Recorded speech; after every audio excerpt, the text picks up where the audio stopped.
I now wish to invite the Honourable the Leader of the Opposition.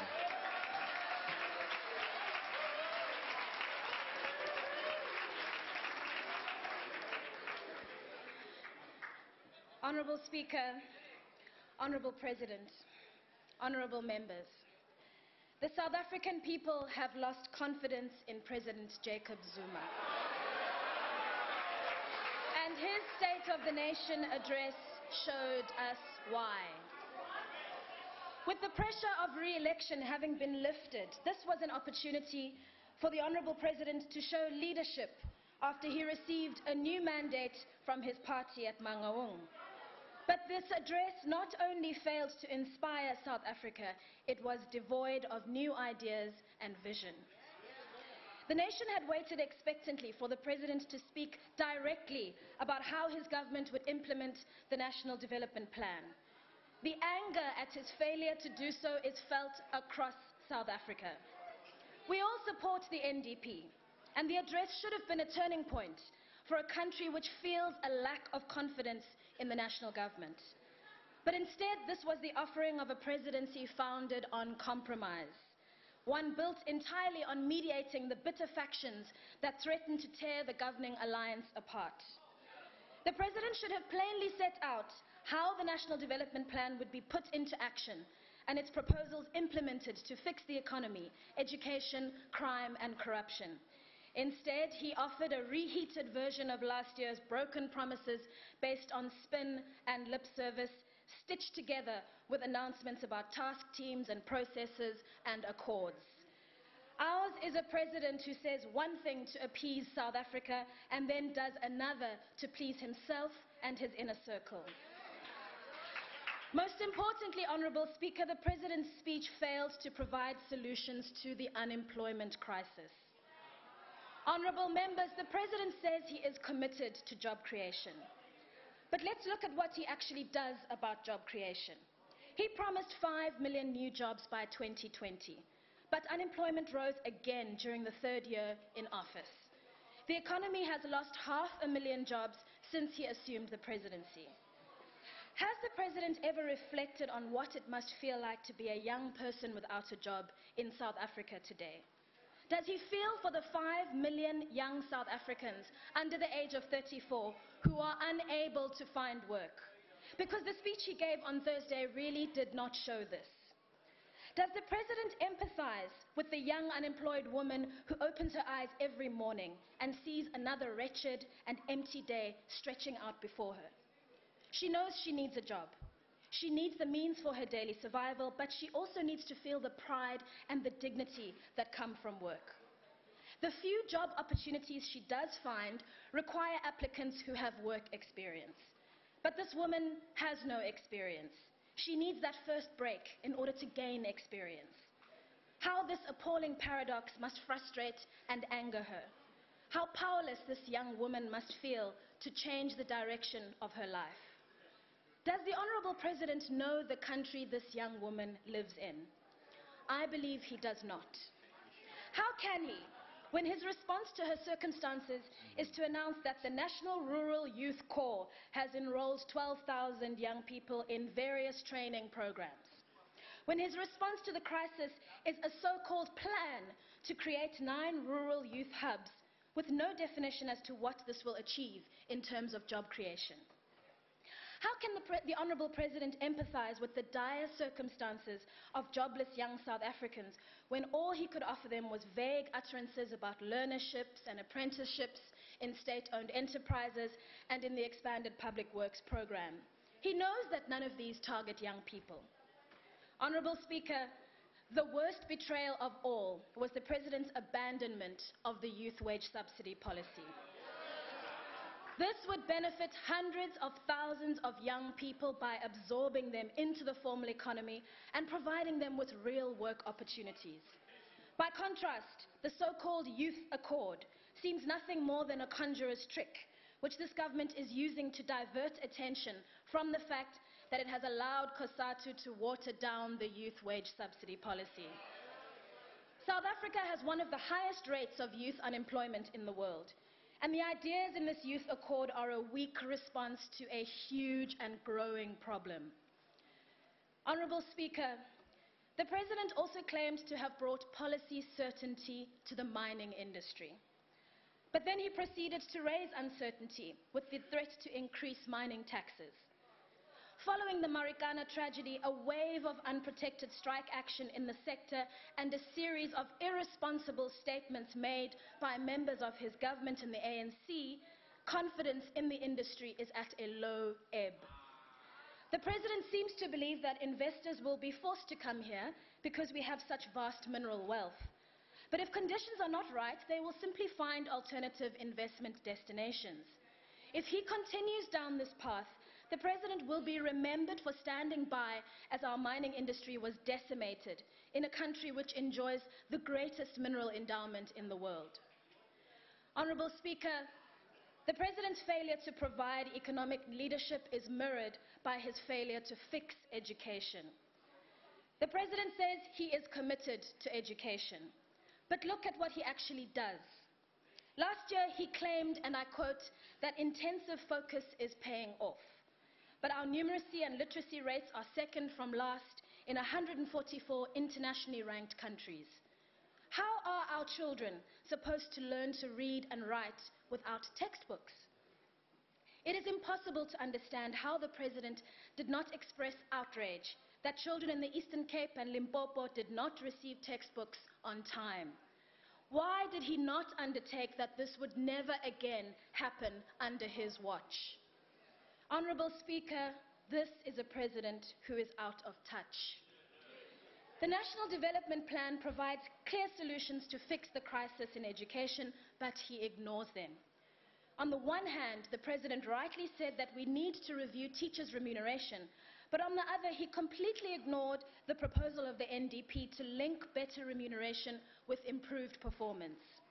And above all, the Honourable President failed to commit to making education an essential service, as is the case with the health professions and the police service. Completely ignoring the definition of an essential service in the Labour Relations Act, he claimed that education is an essential service because it's something we all care very deeply about. And then, as a repayment for the re-election debt that he owes to COSATU, the President then endorsed teachers' unconditional right to strike. We know there can be no meaningful expression of freedom unless a child can reach her full potential, and education is what defines her life chances. Until the President pursues this goal with the same energy and enthusiasm with which he pursues his own re-election, his words will be as meaningless in practice as they are on paper. Honourable Speaker, while our sense of national pride is strong, our society is broken. I commend the Honourable President for his statement condemning rape and sexual assault following the horrific murder of Anine Booysen 2 weeks ago. This was a wake-up call in a society where crimes like these have become normalized. How many women do we know who have been victims of sexual assault and violence and abuse? How many of our mothers and daughters and sisters, our friends, our work colleagues, and our leaders? Honourable members, in our society, women are told not to wear miniskirts in case they provoke men to rape them. Battered wives are asked what they did to anger their husbands. And political leaders who refer to their female counterparts as little girl and the madam and wild whore and my dear are tolerated. In this context, is it a surprise that 1 in 3 women in our country can expect to be sexually assaulted in her lifetime? It is in this context that every 8 hours, a South African woman is murdered by her intimate partner. And it is in this context that Anine Booysen, a 17-year-old young woman from Bidaarsdorp, was subjected to the horror of gang rape, mutilation, and murder at the hands of a group of men not much older than she was. Her attackers slit her stomach. They reached into her body and they pulled out her intestines and left them lying in the dust next to her. They broke all of her fingers and both of her legs. They slit her throat and they left her for dead. Anine Boyson's last words before she succumbed to her unimaginable injuries were, and I quote, "I'm tired and I'm sore." Honorable Speaker, by the time I have finished speaking, over 300 women will have been raped in South Africa today. Our country is tired, and our country Order, no is members, sore. order. If we truly cherish Anine's memory, then we cannot be powerless bystanders. We encourage the Honorable President to participate in a national dialogue to end this evil with the same clarity of conviction which marked the fight against apartheid. Will the Honorable President provide a detailed government plan to deal with sexual offences in his reply to this debate? I hope he will not simply convene another task team, because the President's fallback position is always to establish task teams. The clearest example of this is corruption. The President says he is committed to fighting corruption, but let's look at what he actually does about corruption. We had expected the President to appoint a head of the Special Investigating Unit, a post that has been vacant for over a year, but he did not. Perhaps because he knows that the SIU will look into his actions in the same way that it must those of any public figure, regardless of their office. Most presidents' characters are revealed over time, but our president was compromised from the very beginning because there were simply too many unanswered questions about his actions before he assumed office. The Supreme Court of Appeal ordered the National Prosecuting Authority and President Zuma's lawyers to hand over the so-called spy tapes to the Democratic Alliance almost 1 year ago. These tapes, we believe, form part of the reduced record of decision of documents, memoranda, and transcripts which led to the NPA's decision to drop more than 700 charges of fraud and money laundering against him. The Honorable President has been unable to exercise leadership because these documents were the founding documents of his presidency. Honorable Speaker, the Nkandla Gate scandal towers above all in the public mind. The President's private compound is being paid for by the hard-pressed public to the tune of over 200 million rand. Yet he fails to mention Nkandla even once in his State of the Nation address.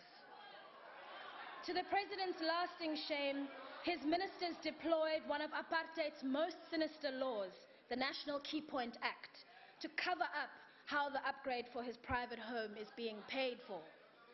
The government then self-appointed yet another task team, only to declare that its findings would not be made public. Today, I ask the Honorable President, how could he have allowed the upgrade to proceed, knowing how overstretched the country's resources are? Will he commit to put in his reply to put this right wrong? Will he support the extension of this probe into a parliamentary investigation? And will he commit to making the findings of the Public Works investigation public? If he fails to meet these basic requirements of accountability, then Nkandla will forever stand as a symbol of corruption in our country. Honorable Speaker, we are, however, not without hope. There will be a day when every person will be able to turn the despair of others into hope. We all know that the potential for greatness lies within South Africa. Consider just one endeavor in 2013, a radio telescope, the Square Kilometre Array, will soon rise in the Karoo. This instrument will search the furthest reaches of the heavens. We will find answers to some of the deepest questions about our universe.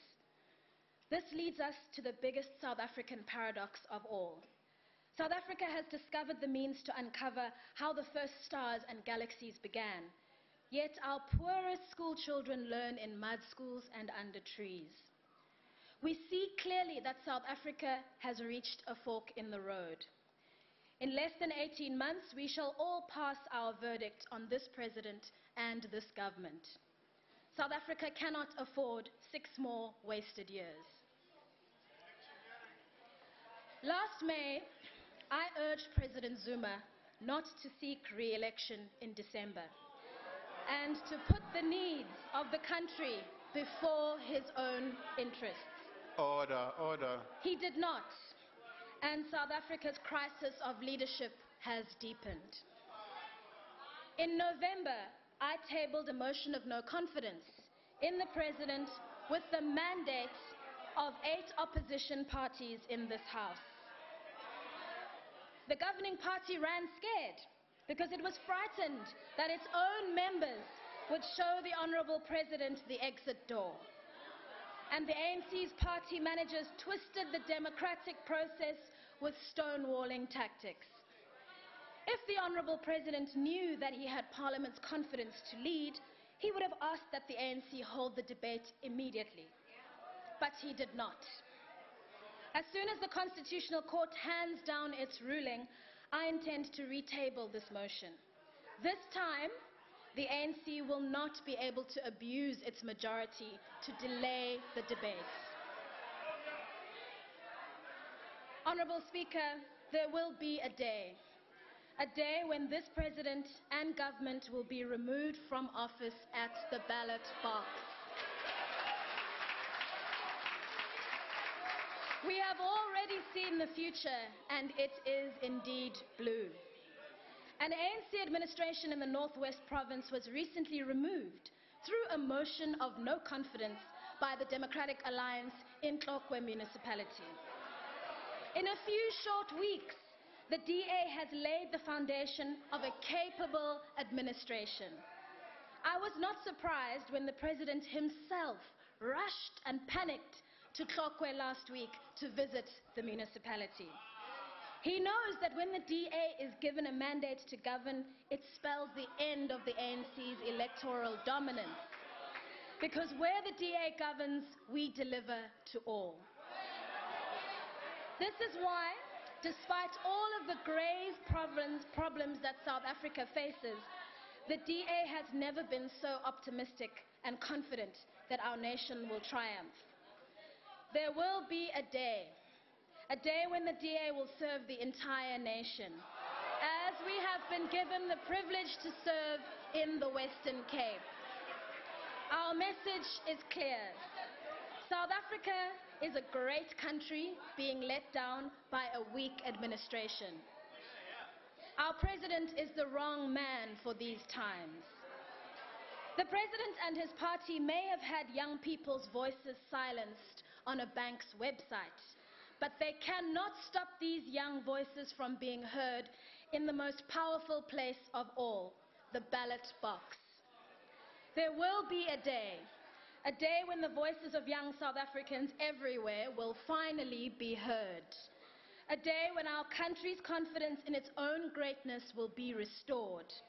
When we have a president who puts South Africa first and a government that cares for young people who are without hope and for the elderly who walk in fear. There will be a day when South Africa soars under the leadership of a new president and a government led by the Democratic Alliance. I thank you.